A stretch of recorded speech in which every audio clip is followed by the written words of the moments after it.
You ask Tiger to solve. This deals with linear equations with one unknown. The final result is y equals 2. Let's solve it step by step. Simplify the expression.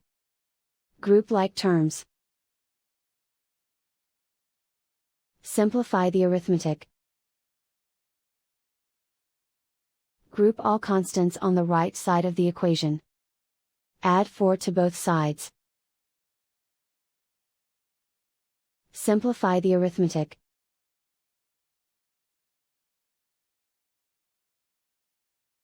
Isolate the p. Divide both sides by 6. Simplify the fraction.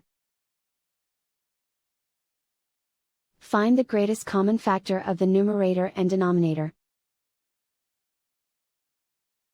Factor out and cancel the greatest common factor.